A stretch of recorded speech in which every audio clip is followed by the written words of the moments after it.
Salut à tous, samedi prochain à Las Vegas aura lieu le combat entre Gennady Golovkin dit Triple G et Canelo Alvarez. Et en jeu il y aura les 3 ceintures poids moyen de Triple G. 3 ceintures parce que 3 organisations. Et là je vous présente une vidéo des chances de Triple G de gagner le combat. Alors en numéro 1, et tout le monde le dira que ce soit des spécialistes ou simples amateurs de la boxe, c'est bien sûr la puissance incroyable de Triple G. Une puissance de frappe qui lui a valu quand même un épisode spécial de Sport Science pour savoir justement d'où vient cette puissance incroyable. C'est cette puissance qui lui donne ce ratio incroyable de 89% de KO, il a 34 KO en 37 combats.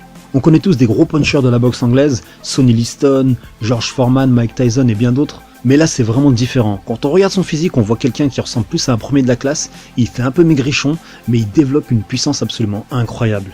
Tous ceux qui font du sparring avec lui, et pourtant il retient ses coups lors de sessions de sparring, on dit qu'ils n'ont jamais été frappés comme ça. Ou encore Berto qui disait que selon lui ça viendrait en fait de ses os qui seraient apparemment plus durs, peut-être plus épais que les autres. En tout cas lui-même Berto avoue qu'il sait pas d'où cette force de frappe vient, mais il raconte lors des sessions de sparring, lui et les autres justement sparring partners, à la fin de la séance ils avaient des bleus un peu partout sur les bras à force de bloquer ses coups. Et faut savoir aussi que Triple G avait consigne de pas frapper sur la tête. Quelques anecdotes concernant justement ces fameux KO. En 2013, il a affronté Rosado, et là on peut le voir à l'image, c'était un combat très sanglant. Il faut savoir que le camp de Rosado criait à l'arbitre d'arrêter le combat parce qu'il pensait qu'il allait se faire tuer. Et le camp de Rosado n'a rien pu faire à part jeter bien sûr la serviette pour arrêter le combat. Autre anecdote, lorsqu'en 2013 il affronte McLean, là carrément il lui brise les côtes, et il dira plus tard dans une interview que lorsque Triple G l'a frappé au ventre, il avait l'impression qu'il allait accoucher. Enfin, dernière petite anecdote, lorsqu'il a affronté cette fois en 2016 Wellbrook, il lui a brisé plusieurs os du visage. Et là on parle de combat de championnat, de vrais professionnels qui voilà ont une sacrée expérience, un sacré menton, et là il réussit vraiment à les briser les uns après les autres. C'est pas comme si on était voilà au début d'une carrière où voilà il est pas très connu donc il surprend un peu ses adversaires, un peu comme Mike Tyson à ses débuts, ou je sais pas en niveau amateur, où parfois voilà on a des boxeurs qui sont vraiment supérieurs aux autres et qui voilà arrivent à faire de vrais dégâts, mais là on parle quand même de niveau mondial de la boxe, et réussir à faire ça à ses adversaires, ça vous dit à quel point il frappe fort.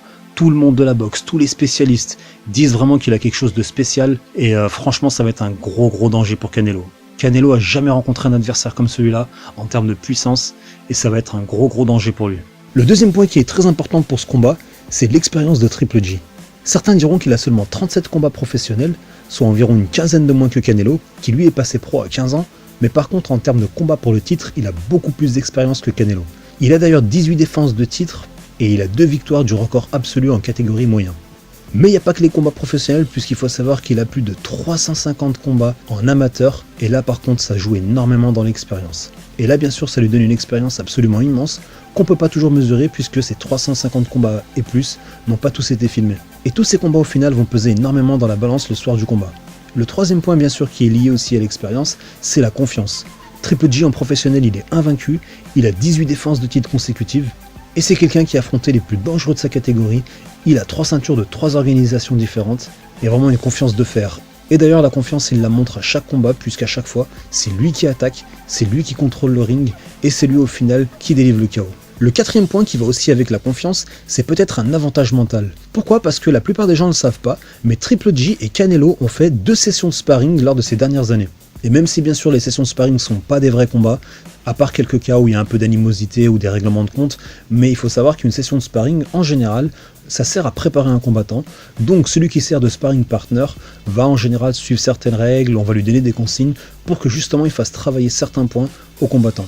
On peut travailler sur les points faibles, les points forts, la défense, mais quoi qu'il arrive c'est pas un vrai combat. Mais une anecdote intéressante sur ces 2 sessions de sparring, et c'est un journaliste qui témoigne, en fait Triple G qui aidait Canelo pour son combat, avait certaines consignes donc il se retenait, mais malgré qu'il se retenait il avait l'avantage sur Canelo, et parfois Canelo était vraiment dépassé.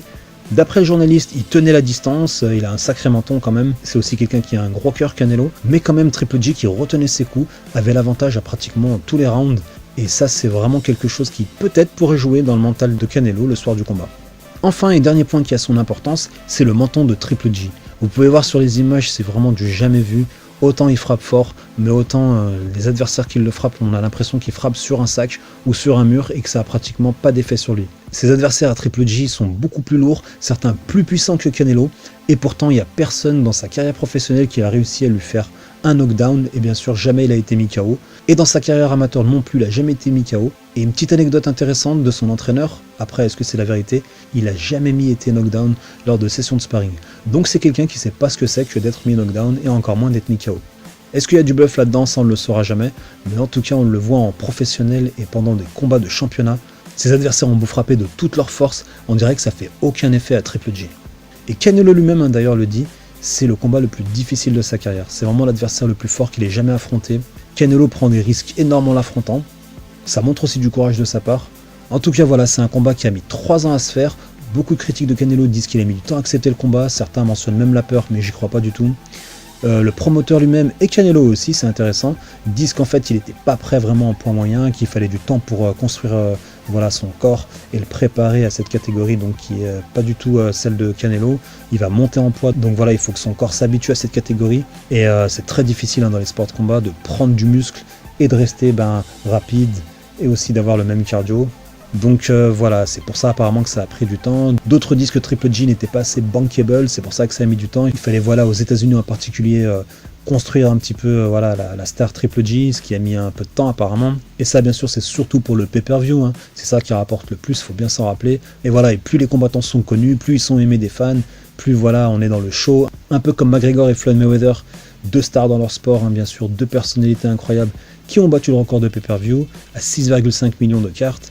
Et c'est apparemment la raison pour laquelle le combat a mis si longtemps à se faire. En tout cas, tous les spécialistes le disent et tous les fans espèrent que ce sera le combat de l'année, voire de la décennie.